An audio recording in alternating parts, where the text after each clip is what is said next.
Good morning. Good morning. Om Namaste. ॐ Om Sadashiva-Samarambham सदाशिवसमारम्भां Shankaracharya-Madhyamam शङ्कराचार्यमध्यमाम् Asmadacharya-Paryantam अस्मदाचार्यपर्यन्तां Vande वन्दे Guru Paramparam गुरुपरम्पराम् Om Om Sahana-Vatu Sahana-Bhunaktu Sahaviryam Karvavahai Tejasvinavaditamastramavedvishavahai Om Shanti Shanti Shanti Om Tat Sat, Om Namah Shivaya, Hari Om. Om Tat Sat, Om Om Namah Tat Sat. Shivaya, Hari Om.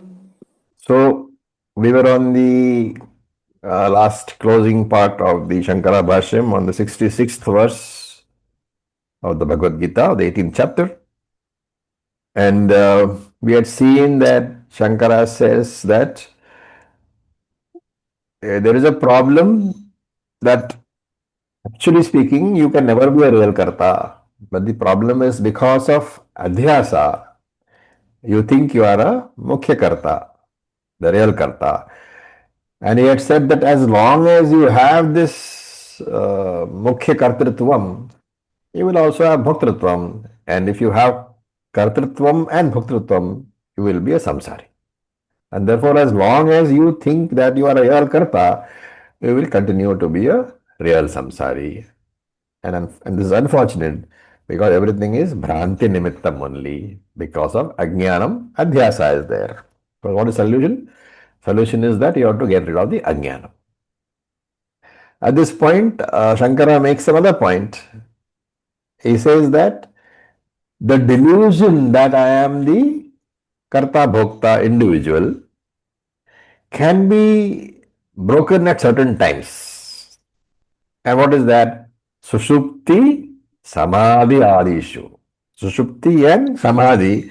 During this time, the illusion that you are a karta or bhokta is broken. And we can add that artificially influenced states, like for example, when you are under anesthesia, at that time also, you will not be thinking that you are a karta bhokta. If you are in a coma, again you won't be thinking that you are a karta bhokta.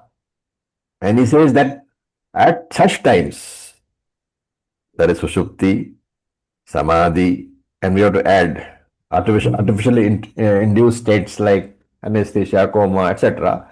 At sometimes this kartatvam and bhoktrutvam does not arise. And at those times you are not a samsari. And now he concludes the Upasamhara. He says, in view of everything that has been discussed, he says the delusion of samsara, one should understand, is born from erroneous thinking.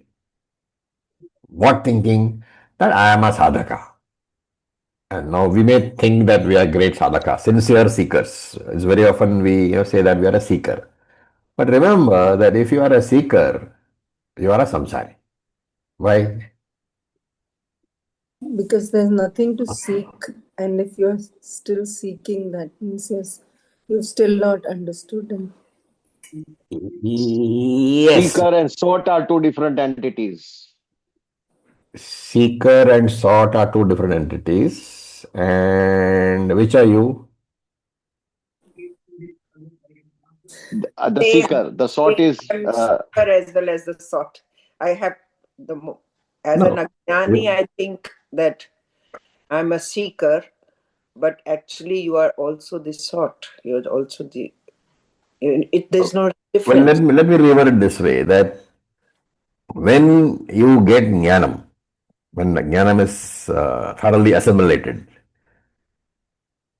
then you know that you are Brahman, correct? yes. But what is the understanding? That I am Brahman now because I got this jnanam, or that I have always been Brahman? You've always been. Brahman. You have always been Only Brahman. the ignorance has been removed, that ignorance. Yes, and therefore, if you think I am a sadhaka, you are not the sadhyam. Sadhyam meaning, as long as you say you are a seeker, you have no moksha. Right? Because you are seeking moksha. Moksha is not something which comes in time. It is always there. And that is why, even if you are the most sincere seeker, it makes you a samsari. That is what Shankara says. And that is a very big delusion. And he says, therefore, there is only one solution, and that is proper understanding. What is the proper understanding? I don't need to do any sadhana for my moksha. All I would do is, I would say that yes, I am Nitya Muktaha. I have always been Brahman. I am Brahman, and I will always be Brahman. I have been, I am, and will be Brahman. Nothing which happens to this body, mind, sense complex can ever affect the fact that I am Brahman. This is the conclusion from the Bhashyam. And with this Upasamhara Bhashyam will conclude. And since the Bhashyam is a very, very important one, I would request some of you who have been making very beautiful, summaries to make a comprehensive summary of this Upasamhara and put it in the group for the benefit of the others. Right. Now, from the next verse, which verse have we completed? 66. 66. You're not forgotten, right? So, from the next verse, there is a particular teaching. The rules for teaching are being presented. The rules for teaching the Shastram. And this is called Sampadaya Vidhi. How you should teach. What are the rules under which you should teach? So, we will chant the 67th mantra. Please unmute yourself. Shri Bhagavanuvacha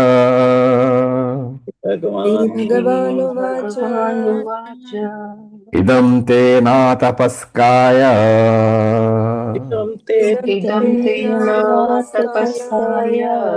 na bhaktaya kadachana Bhaktaya kadachana na chashushrusave vachyam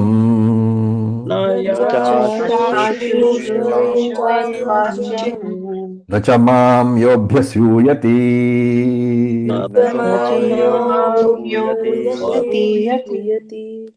So idam te. Idam means this teaching. Now this teaching, remember, is from the 11th verse of the second chapter until the last verse, 66th verse of the 18th chapter. So idam means whatever I have said between the 11th verse of the second chapter and the 66th verse of the 18th chapter. Idam te. Te means you. You should not. Na kadachana vachyam. You should never teach this, what I have taught you, to the following people. Atapaskaya. One who has no mental discipline. Na abhaktaya. One who is not a bhakta. Na ashushrusave. One who doesn't want to listen. And na yaha abhyasoyanti mam. Not the one who criticizes me, Ishvara. Right. So 4 qualifications are necessary in a Gita student. This is being mentioned. And we have seen this in various forms, in various places. In Tattvabodha, it was presented as sadhana chatushtha sampatti. Right?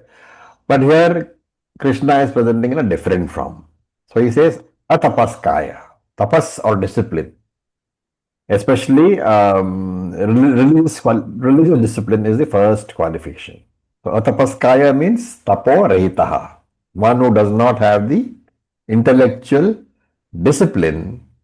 So we call it amedhavi, the one who is not got the discipline to sit and focus. Atapaskaya. Then abhaktaya, the one who doesn't have a devotion to Ishvara, the one who doesn't respect Ishvara, and that automatically means the one who doesn't respect the teacher, because the teacher is representing the Shastram, and the Shastram is nothing but Ishvara. So abhaktaya, right? And here Shankara adds that tapasvino api abhaktaya. It's a very nice commentary. Tapasvino api abhaktaya, meaning that Gurau Devacha Bhakti Rahitaya. So even if a person is a tapasvino api, even if a person is tapasvi and a bhaktaya, if he has no bhakti in the Lord, in Ishvara, because the acceptance of Ishvara is a must in your life if you have to understand the particular Shastram which we have been taught, right? And therefore he adds, Guru Devecha Bhakta, Bhakta Rahitaya. The person, Atapasvi is a person, so the whole flow is like this. A Bhaktaya is one who doesn't have bhakti. He can be a tapasvi also. He can be a person who is a tapasvi who does a lot of tapas. But if he has no bhakti in the Guru and the Lord, then what does he say? Kadachana kasyachana atyapi avasthayam navachyam. You should never be taught this, what I have taught you, under any circumstances whatsoever. Right? So you should never teach somebody who has no faith in the Shastra. Now these particular verses are very relevant to us because at some point in our life we will try to teach or we will be called upon to teach. And while in a formal environment, let us say an ashram environment where you are teaching groups of people, you may not be able to ascertain who fulfills these qualifications or not. But if you are teaching like I do in a restricted group, you have the discretion to say that I will not admit you because you don't fulfill these qualifications. And these are qualifications very, very essential. Otherwise, you're wasting your time. Right? So, kadachana kasyachina avasthayam navachyam. Under any circumstances, kasyachidapi avasthayam. Under whatever circumstances it is, navachyam, you should not teach. Whom? To a person who is got no tapas, atapaskaya, or a person who is got no bhakti, abhaktaya. Even if he is a great tapasvi. Okay. Na cha ashushushave. So shushusha normally means service to the guru or the pitrus, like guru shushusha, pitru shushura. But here the meaning is different. Shushusha is the desire for knowledge, a deep interest in the studying of the Gita. So for a person who doesn't have an interest, you should never teach. Which is why, we always say, whenever anybody among you asks, I have got a friend who wants to join. What is the answer given by all of us, any teacher in a group? What is the answer given? Tell that person to connect. Tell that person to ask. herself or himself. The person has to ask, because if he doesn't ask, then we think that he has no interest. So he has to ask.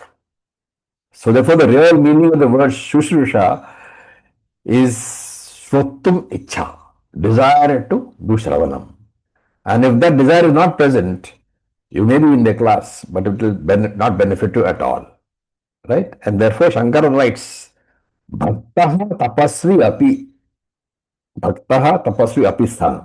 Even if he is a bhakta and a tapasvi, right? Now you are referring to the previous two qualifications.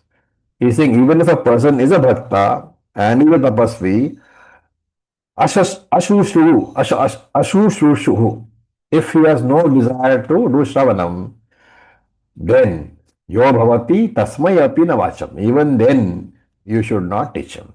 Shravanam is a must, and therefore he has to have the ichha, the desire to do the shravanam for prolonged periods of time, and the discipline also. Then, the third word is anasuyaha. So, anasuyaha is, you can actually look at the word suyaha. Suyaha means asuyaha. Asuyaha means pareguneshu dosha darshanam. There is a Sanskrit word asuyaha. Asuya means even in the best person who has gunas, you will see only doshas. Paraguneshu dosha darshanam. Right? And therefore, asuya is looking for defects in a person who has no defects. And therefore, anasuyaha. That person should not look for defects in the Shastram or an Ishvara. Therefore, it's a very important qualification. Don't approach the Shastram with a attitude of criticizing. A lot of people do that. Therefore, a non-critical mind is very necessary. A person who is approaching the Shastram with a motive of finding fault or criticizing, one should never teach. Because for one thing, when you do that, the benefit of Shastram is lost. But if you approach Shastram and the teacher with a humble attitude of learning and of bhakti and of devotion, then the Shastra will bless you. Right? So remember that. Why is this being said? Because when you are teaching the Shastram, you are called a Shastravit, the one who knows the Shastram. But who is Krishna? Krishna is not Shastravit only. He is Shastrakrit, the very originator of the Shastram. And therefore, unless you look upon Lord Krishna with this vision, that Krishna is the very creator of the Shastram, Shastrakrit. And if you say Krishna is Shastrakrit, then the teaching is coming straight from Krishna, straight from Ishvara, through the teacher, of course, but the teaching is undiluted. And that is why the Shastram itself becomes the giver of moksha. And the teaching will bless you. As if it's kadachana. At no time should you teach this to people who are not fitting this particular description. This is the sampradaya, the tradition, the rules on who can be taught and who should not be taught. Therefore, Lord Krishna is telling us, as Gita students and who may become Gita teachers, if anyone doesn't have these 4 qualifications, and if he comes to you to ask to study the Gita, do not teach. Right? So, what is the context? You should teach only to the people who have 4 qualifications. 1, he does not criticize the Lord or the Shastra. He doesn't approach the whole teaching with, let me see what faults I can find. He is not a proofreader, right? That mentality. Then one is a tapasvi. He must have sense control and mind control. This we have seen in Tattvabodha also. Then third one is one who has bhakti. And the fourth one is one who has the desire to listen to the teaching. And therefore don't teach to anybody who doesn't fit these 4 qualifications. That is why we say that never argue with an atheist. Because his idea is not to learn from you. His idea is to just poke holes. Right? And he will stick to pure logic. And we have seen that pure logic doesn't extend to Shastram, doesn't extend to Ishvara, doesn't extend to Adrishta Vastu. Right. Then a question might come. Should the student be very, very intelligent? Right? So Shankara here in his commentary quotes from Niruktam. Niruktam is a text which is by an acharya called Yaska Acharya. It deals with etymology, derivation of words, actually Vedic etymology. And he says, Medhavine tapasvine va. Va means or. Okay. So he says that you can teach to either Medhavine, the one who has the intelligence, so that he can grasp immediately. Va tapasvine. Or the person who has the capacity to repeatedly do Shravanam. Tapas is the commitment to sit and do tapas again and again and again, listen. So the student can be a very intelligent student, in which case in 1 or 2 Shravanams he will understand. Or like most of us, he may not be terribly intelligent, but he must have the capacity to sit and listen. So tapasvi he must be. So if he does Shravanam again and again and again, then he will understand. Therefore, you can give the teaching to a tapasvi. Of course, the other 2 qualifications have to be added. Tapasvi who has bhakti and who has sushrusha, the desire to listen to Shravanam. Or you can give the teaching to a medhavi who has the intelligence and has all the other three qualities: tapasvi, bhakti, and desire to listen. What is being said? The choice is only among tapas and medha.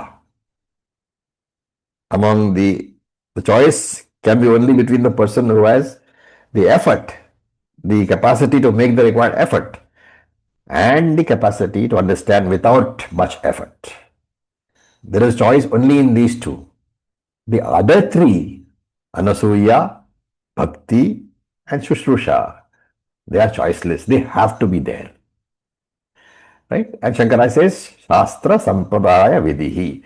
This is the Vidhi of Shastra Sampradaya. The rules for passing on the teaching.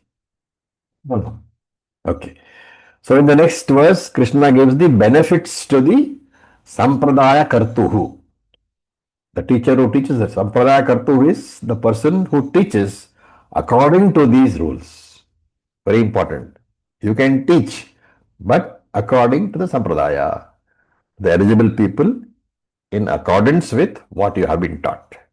Right? You cannot dream something out of your mind and say, this is my interpretation of Bhagavad Gita. It has to be part of the Sampradaya. It has to be in accordance with the rules of the eligible people for listening. Okay. Now we go to the 68th verse. We will chant. Ya idam paramam guhyam Ya idam mad bhaktvesha bhidasyati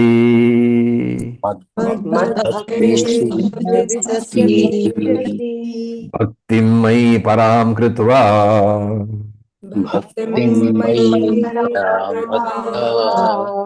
mame vashyatya samshayah.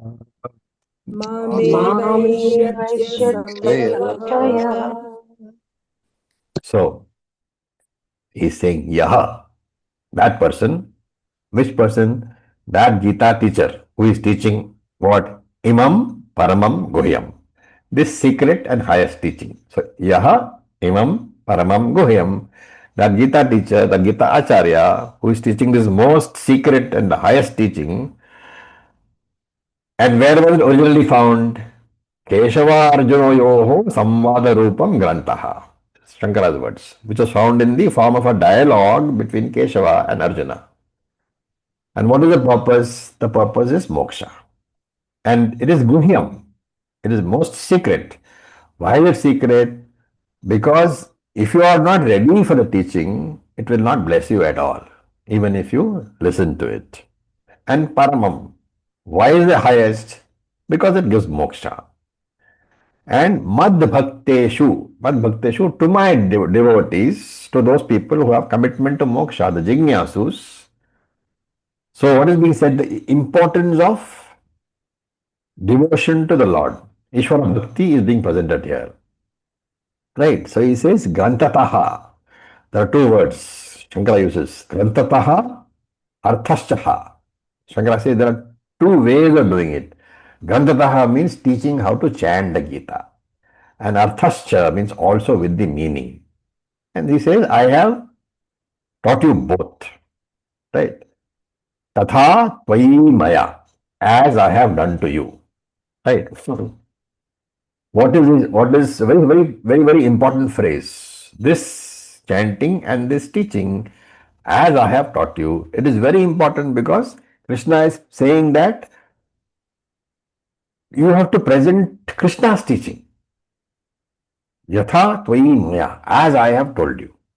You have to present Krishna's teaching and not your teaching. Don't ever say that this is my interpretation of Gita.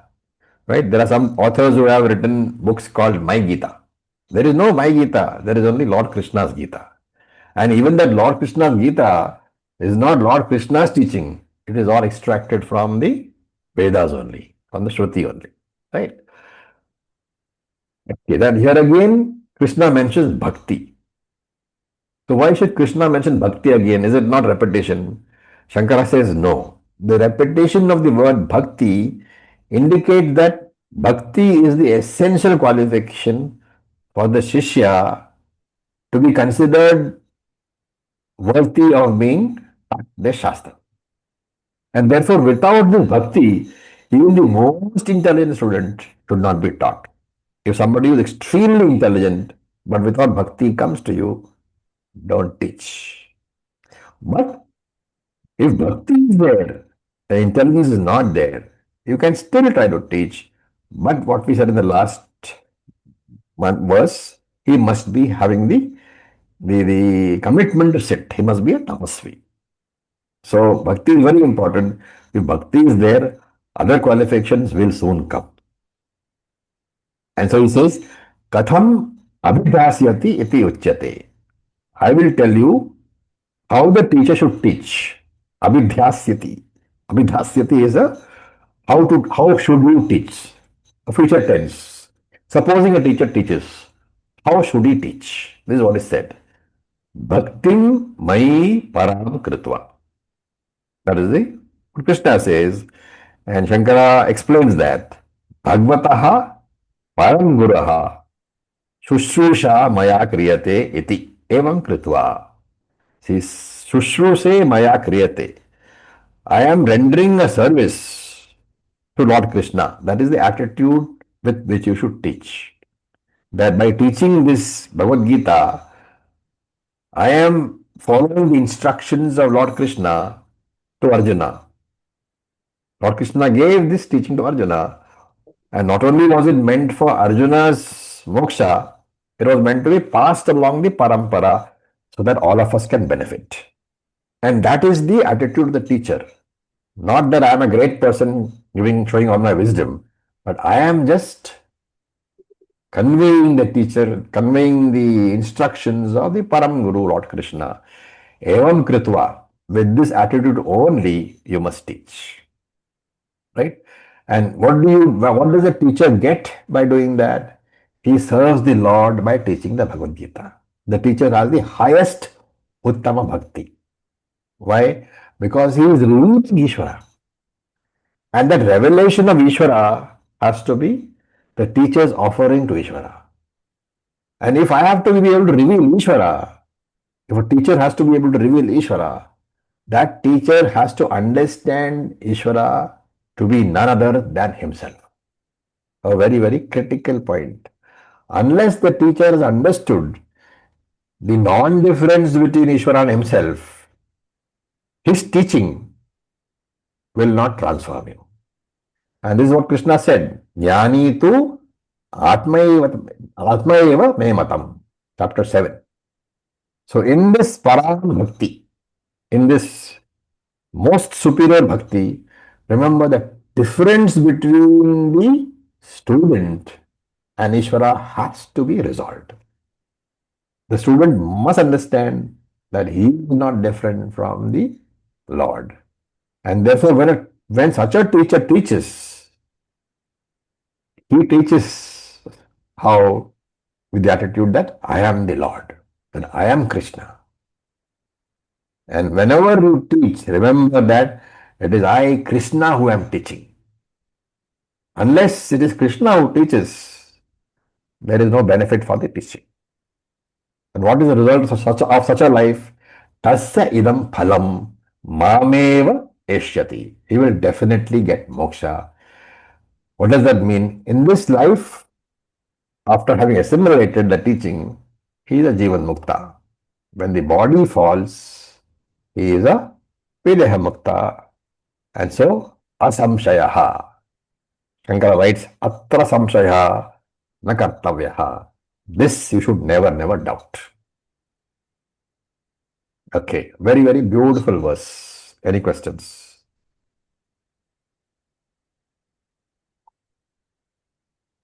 Right. So we go to verse number 69. We will chant.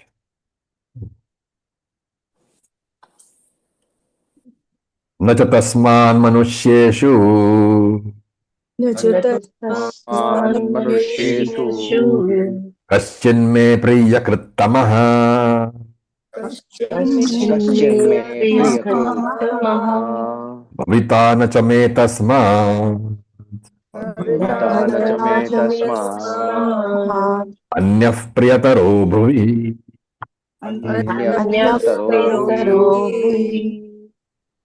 So he says, tasmat, nacha tasmat, manusheshu. Therefore, manusheshu is manushyanam madhye, among all the manushas, kaschit me mama priyakrittamaha. No one is more dear to me than whom? Than the teacher, right? The teacher who was taught in this manner.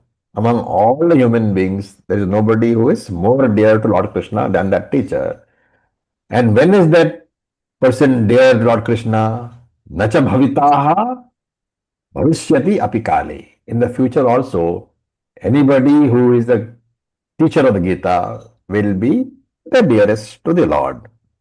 And tasmat anyaha priyataraha bhavihi na bhavita. Therefore, anyaha means no other person other than the Gita teacher in this world will be dearer to Krishna than that teacher.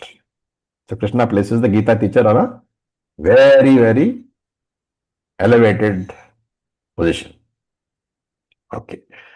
What about the Gita student that he talks about? Verse number 1870. 70th verse. We will chant.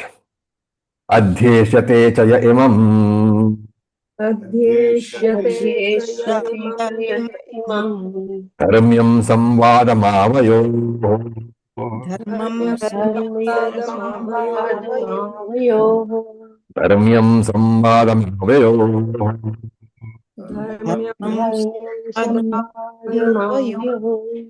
Jnana yajnena tenaham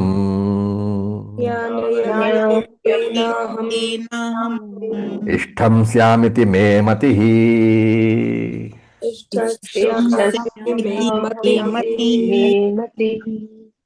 So these two verses, 70 and 71, are Shishyastuti, a glorification of the Shishyas. The last verse was glorification of the Gita Acharya. And Lord Krishna divides the Shishyas into two categories. One who is a qualified and serious student of the Gita, a committed student, like all of you all who have stayed for 8-9 years in the class, right? So the commitment is obvious. So that is one. And the other is a casual student.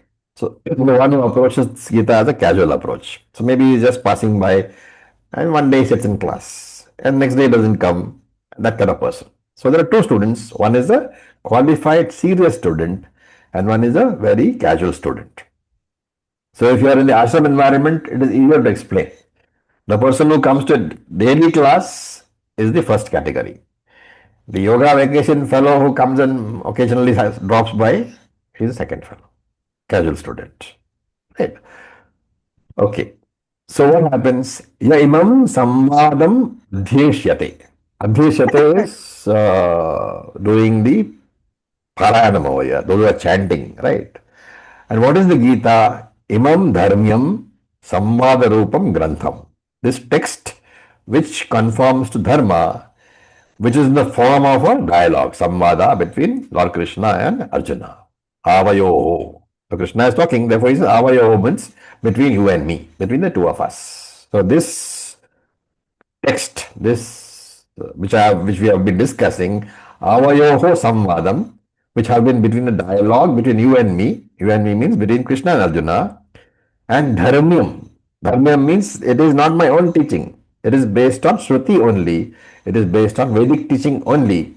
So any teaching based on the Vedas, not deviating from the Vedic teaching, is called dharma. It doesn't matter whether it is karma kanda or jnana kanda. It is dharma. Again pointing out that Bhagavad Gita is not an independent philosophy propounded by Lord Krishna. Even though Krishna is an avatar, he has not propounded an independent philosophy. It is all based on the Vedas only, Shruti. And who is Shruti propounded by? By Ishvara. Okay. Then he says, Tena idam kritam syat. This is what will be accomplished by you when you do this. What is that? Tena jnana yajnena aham ishtha syamaha. I will consider that I will be worshipped by you through jnana yajna. Right? Now, Very important clarification here. Jnana yajna is puja, not Shravanam, Mananam, Nididhyasanam. Even though the word Jnanam is used, you should know that when you chant, what is the context? When you are chanting the Gita, you're doing Parayanam. Parayanam is not Jnanam. Parayanam is not Shravanam, Mananam, Nididhyasanam. And therefore, when Krishna says Jnana Yajnena Hamishtaha, I will consider that I have been worshipped through puja, by the chanting. And why is this Jnana Yajna not to be interpreted as study of the scriptures? So Shankara says Jnana Yajna here is to be defined as Vidhi, Japa, Upamshu, Manasanam, Yajnanam. The chanting of the scriptures in your mind. Vidhi Yajna, rituals. Japa Yajna. Japa is chanting in a loud voice, right? Upamshu Yajna, chanting in a low voice. And Manasa Yajna, chanting mentally. All these are yajnas, but what are they? They are all mental actions only. Therefore, it is among all these actions, Jnanam is the most superior, right? Now, a small little quote from Manusmriti. Okay, so for those who are interested, it is chapter 2. I think it is the 85th sloka. Manusmriti says, Vidhi yajna japa yajnyaha vishishto dashabhir gunaihi upamshu syat shatagunaha sahasro manas smritam. So, you can see that a certain number of units are being given to each of these yajnas. So, Vidhi yajna, let us say, gives X units of punyam. Right? Vidhi yajna is rituals, doing only rituals. Then what does he say? Vidhi yajna japa yajnaha vishishto dashabhir gunaihi. He says japa yajna is 10 times, gives 10 times more punyam than Vidhi yajna. And upamshu syat shatagunaha. Upamshu is chanting in a lower voice. It gives 100 times the punyam of Vidhi yajnaha. And sahasra manasa smritam. If you are doing a mental chanting, it gives 1,000 times the punyam of Vidhi yajna, rituals. And therefore he says, Parayana Bhagavad Gita is to be glorified as Jnana Yajna. So the Gita Parayanam is compared to Manasa Yajna, which says that, so what effectively said that if you are doing Gita Parayanam mentally, then you are getting 1,000 times, or rather, if you are doing Gita Parayanam, it is equal to Manasa Yajna. He is not saying mentally, he is saying any Gita Parayanam is equal to Manasa Yajna, which means the Gita Parayanam gives you 1,000 times the punyam of a ritual. And therefore he says this verse can be considered to be giving the result of Gita chanting. What is the result? The idea is that Parayanam can be said to have the same result, 1,000 times the punyam of rituals. Because Vishaya Jnana Yajna Falaha, having the gods as the object of worship, because of that, so basically what Shankara is saying that even if Gita is not being studied, even if you are not doing Shravanam, Mananam, Nididhyasanam, but doing only Parayanam, the result is equivalent to Manasika Japaha. And what is the result of Manasika Japaha? It is 1,000 times the punyam of a ritual. Right? If you are doing puja to a devata, the Manasika Japa of that particular puja has 1,000 times more punyam than the ritual itself. And so Krishna says, by that Parayanam, aham ishtaha, tena aham ishtaha. I will consider that I have been worshipped, I have been done puja to. Right? So that, here the thing is that, if you do the Parayanam, I will consider that you have done puja to me. And iti me matihi. This is my verdict. This is my conclusion. Ena aham ishtasyam. By that Parayanam, by that Jnana Yajna, which is actually Parayanam, I will consider that I have been worshipped. Okay. Then, now he gives the benefit for those who have listened, for those who have done Shravanam. So we will look at verse number 71. This is the benefit for the people who have done Parayanam. So they are included under this benefit. And we are looking at this 71st verse now. Shraddhavananasuyascha श्रद्धावाननसूयश्च Shrunuyadapi yo naraha Shrunuyadapi yo naraha sopi mukta shubham lokam सोऽपि sopi mukta shubham lokam apnuyat punya karma. prapnuyat karmana. पुण्यकर्मणाम् So, when you Gita Shravanam of the Bhagavad Gita, the result is dependent upon what? Whether you are sadhana chatushta sampanna or not. Right? That is fairly clearly understood. Because even if you are not got chitta shuddhi, you can still come to Gita class and listen to the. Yeah, we are talking about Shravanam now, not Parayanam. Okay. So the phalam for the Shravanam is dependent upon whether you have chitta shuddhi or not. If you have chitta shuddhi, what will happen? You will get Atma Jnanam and therefore it is Jivan Mukti. Now, here it is said that, but if you don't have Chitta Shuddhi, it doesn't mean that you should not come for Gita class. Because if you say that only those who got Chitta Shuddhi should come, then there will be hardly any people. This is not, contradicting what we have said earlier. Earlier was the qualifications. Atapaskaya, Bhaktaya, etc. That doesn't contradict anything here. There it was not said that you should have Chitta Shuddhi. It was said that you should be intelligent or you should have the commitment to sit. But here it is saying that whether you have Chitta Shuddhi or not, you can come to Gita class. If you have Chitta Shuddhi, you will get Atma Jnanam and Moksha immediately. If you don't have Chitta Shuddhi, then he says that this Shravanam will not qualify under Jnanam, but it will come under Karma Yoga. And what is the benefit of Karma Yoga? Punyam. And that Punyam can give you Swarga Loka Prapti. Right? So Gita Shravanam can give you either Moksha or Swarga Loka, depending upon the state of your mind, how much Chitta Shuddhi you have. So this is what he says here. Shraddhavan, those who have faith in the Bhagavad Gita, in the Veda as a Pramana Grantham, and Anusuyascha, free of Asuya. Asuya we have defined already. Free of Asuya. Shrunuyad api. Yo naraha.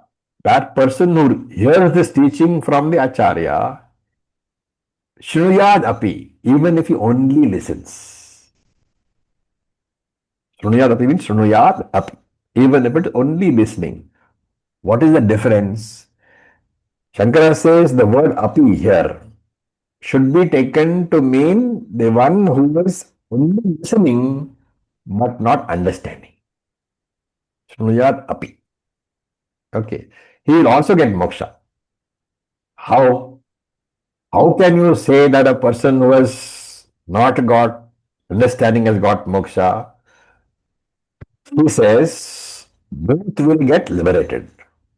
The person who listens with understanding, the person who listens without understanding, both will get liberated. So these are all very interesting discussions which you don't find anywhere else. Okay. So he says that there are two types of liberation. The one who has listened, who has done Shravanam, but has not really assimilated, understood what will happen to him, he will get lot of punyam. So this is casual listening. It is not Jnana Yoga. It will come under Karma Yoga, Punya Karma. And what is the result of the Punyam? He gets rid of Papam. And when you get rid of the Papam, what is the result of the Punyam? Shubhan Lokan Prapnuyat. He gains higher lokas, auspicious lokas he gains. Right? And Shankara adds, Punya Loka means lokas of those people who have performed Punya Karmas like Agnihotram, etc. So he says the result of listening to the Bhagavad Gita, even if you have not really understood, will be similar to the results of Vaidika karma which Shastra mandates, such as Agnihotra, etc. which is what? Which is lot of punyam, and that punyam takes you to higher lokas. So that is one advantage. So that he calls liberation. Not strictly in the sense, but as going to a higher loka. What about the one who has jnanam? Jnanam is obviously the phalam is jivan mukti moksha. So this is what is being said here. And now Shankara says, now this is actually introduction to the next verse. He makes a comment. He says, desiring to know whether the student has understood or not understood the Shastra. Okay. Now this, remember, is Shankara's comment on what Krishna is thinking. Desiring to know whether Arjuna has understood or not understood. The Lord is entering into the next verse. Right. Remember that this can be taken as an instruction to us who will finally become Gita teachers. Right. And what is the Lord thinking? He says, if it is seen that Arjuna has not understood, then I shall teach again. This is Lord Krishna's thinking, right? He says, I'm going to ask Arjuna a question. And if from that answer, I think that Arjuna has not understood, then as a Gita teacher, it is my duty to teach again, but by using a different method. And I shall continue to use different methods until the student understands perfectly. So Shankara writes here, the duty of the Acharya dharmaha pradishito bhavati. It is being pointed out here that if the student doesn't understand, you have to teach again and again and again. And if, in spite of all your efforts, the student still does not understand, then you have to start repeating Karma Yoga, Upasana Yoga, and then teach again. The Acharya's teaching doesn't end until the student has understood. That is a very, very beautiful definition of what Acharya should do. You can't say that I have said and therefore my job is over. Acharya's job is not over until the student says, yes, I have understood. Okay. So, what is the question that Krishna is going to ask? That we will see just now in verse number 72. We'll chant. Kachit etat shrutam partha Kachidetat partha tvaikagrena chetasa Vayaikarena chesa kachidajnanamasammohaha Prachudajnana sammoha nashtasthē dhananjaya. Prashnaste dhananjaya. So he says, Parthaha kaschit etam tvaya shrutam. Has all this been heard by you? Ekagrena chetasa, with a one-pointed mind.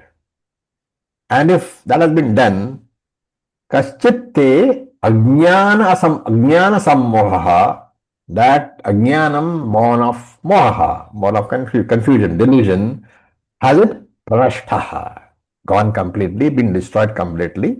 Hey Arjuna, has what I have said and discussed been heard by you and properly understood by you?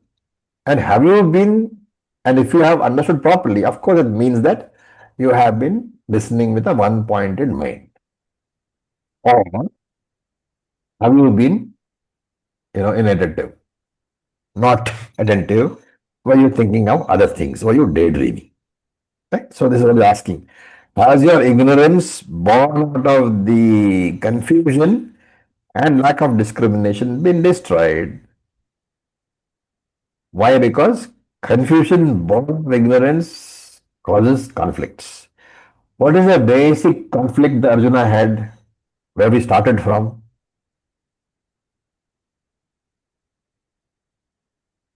You have to go back to chapter 1.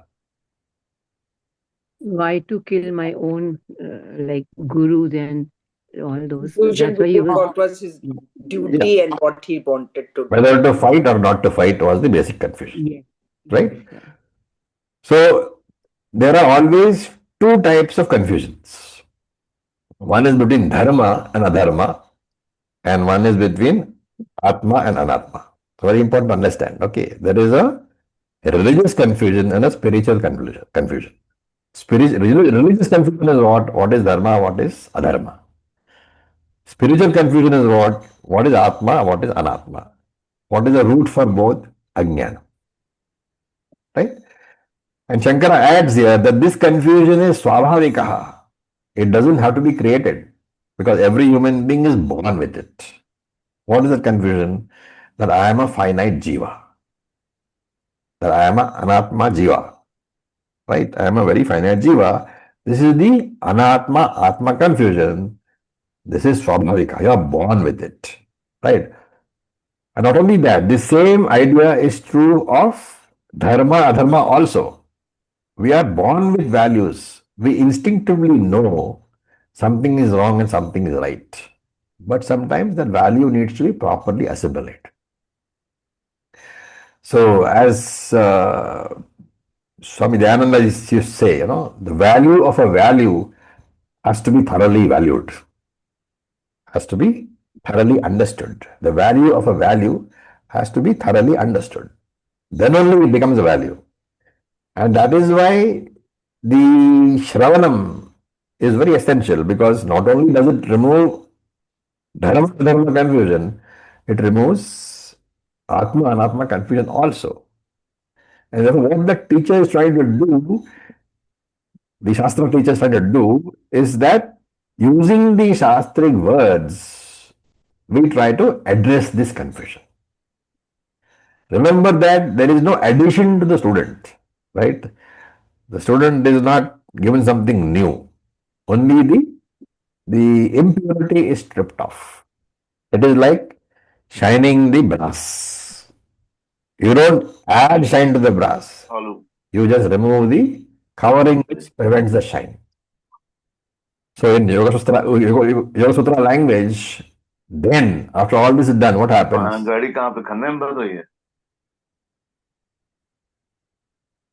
Okay, sorry. So in Yoga Sutra language, when all this is done, what happens? You are tadadrishtu sarupe avasthanam. You are in your own natural state.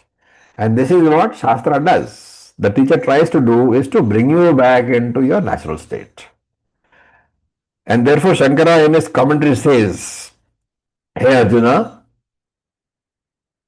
there has been an effort on your part to do Shravanam of this Shastra.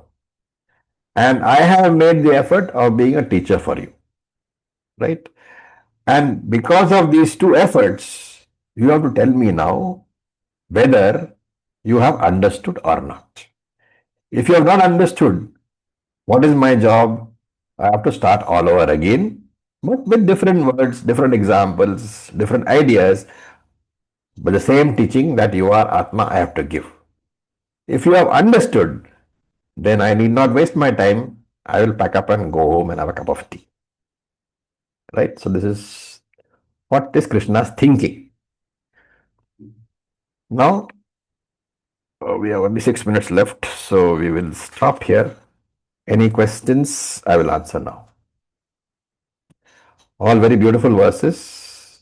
So, I hope you guys are understanding properly and appreciating it. I love these verses.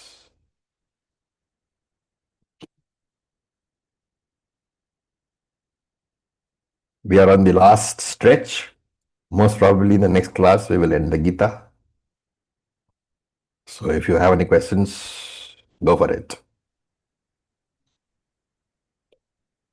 We will have a kind of a discussion after the class is over. One class. Oh, discussion on what? I mean, the question answer, we will think now clearly. But there are so many questions. Yet. I'll be asking in every class what are the questions. Or there no questions are forthcoming. But then there'll be many more. Just thinking that we will be ending this class. It's been such a beautiful and long journey. Whatever questions you have, the group will be open for quite some time more.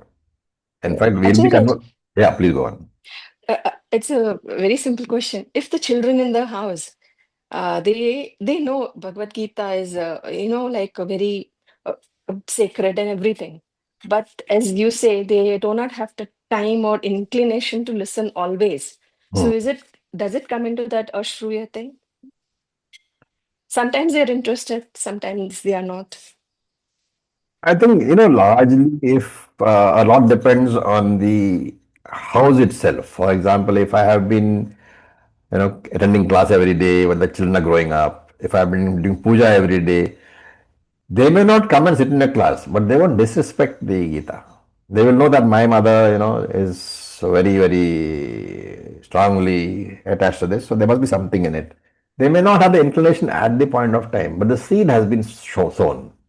You can rest assured that the Gita seed, once it enters your mind, sometime or the other, it'll flower up. At some point of time, you'll find, okay, I want to understand this. Yes. Yeah, it happens like that. Sometimes they're keenly listening to what we have to say. Like suppose you have discussed and I discuss it at home. And sometimes it's like, no, abhi time nahi hai. They have many other things, botherations or other things. Yeah. So So that's that's no normal. problem. Just Okay. whatever questions come, answer them. Don't push. Okay. When the time comes, the seed will sprout.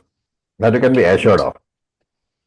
Thank you. I definitely identify with this. The seed for Gita was really sown by my mother, our mother, mine and Rashmi's mother. We, as children, we never really chanted, but we heard her chanting, and that at some point we started chanting with her. Yeah. So many of you would have experienced that in your life, that somewhere the seed was sown by somebody, and finally it has, made you sit for almost, 8 years? So it's there. So with this, we'll stop for today. Thank you for your patience. Om Purnamadav Purnamidam Purnat Purnamudachyate Purnasya Purnamadaya Purnam Eva Vasishyate. Om Shanti Shanti Shanti. Om Tat Sat. Om Namah Shivaya. Thank you for your patience. Thank you, Acharya ji. Thank you, Om. Acharya. Acharya ji, Yeah, please. Acharya ji, Thank you. happy birthday. Oh, thank Happy you. birthday. Thank you. Thank you. Happy birthday, Acharya ji. Wish you many Om. happy returns. birthday Thank you to so you. much. Om. Thank you. Happy birthday Happy birthday to you.